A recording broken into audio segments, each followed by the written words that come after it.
Le lieutenant-colonel a fait vraiment une intervention sur un point qui, à chaque fois, pose difficulté entre le conjoint violent et le conjoint victime.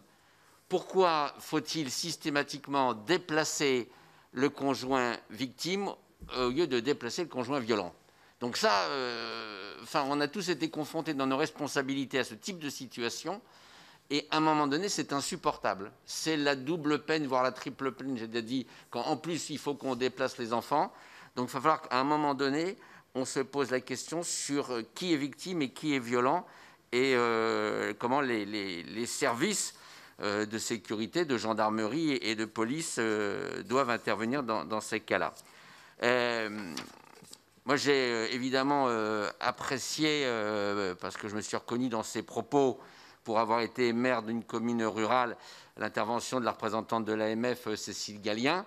Alors là, c'est pareil, je reprends 2 points qu'on a déjà évoqués, ou que j'ai déjà évoqués en proposition, et donc peut-être qu'elles aboutiront. D'abord, en finir avec le panachage pour les communes de moins de 1000 habitants. Si on avait des scrutins de liste, on aurait des scrutins effectivement à parité. C'est quand même malheureux de devoir gérer ça par des obligations légales, mais le panachage est aussi malheureusement un moyen d'éliminer.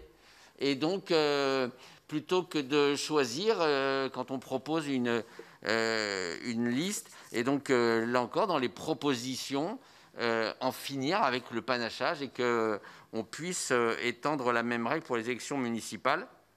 Autre proposition qui rejoint un des points que vous avez évoqués, la création d'un correspondant violence, au même titre qu'il y a des correspondants défense dans toutes les équipes municipales. Ça permet d'avoir une porte d'entrée, une tête de pont. Voilà. Et évidemment, la dernière minute, je saluerai mon confrère Alain Dalgut, parce que je ne veux pas dire que les pharmaciens font leur boulot, on le sait depuis des années, depuis que ce métier existe, donc rien d'extraordinaire, mais voilà, un peu plus. 3 choses. La première, mais tu as dit qu'on n'avait pas forcément les chiffres, j'aurais aimé savoir l'évaluation de Masque 19. Je crois que comme le 3919 qu'on a tous mis en évidence, Masque 19 n'a peut-être pas été mis assez en évidence, mais ça aurait été bien qu'on en ait l'évaluation. Deuxièmement, il existe un DU de médecine légale qui est ouvert, un diplôme d'université de médecine légale à l'université de Versailles-Saint-Quentin qui est ouvert aux pharmaciens. J'ai eu l'occasion de le faire, donc ça permet là encore d'avoir qui est mené par un médecin légiste, ça permet d'avoir un complément de formation. Et puis, pour que les pharmaciens soient toujours utiles dans tous les domaines d'activité, notamment celui-ci, il va falloir qu'on préserve bien le maillage rural. Là aussi, n'ayons pas un jour à lutter contre les déserts pharmaceutiques. On voit bien comment, là encore, les têtes de pont peuvent être utiles.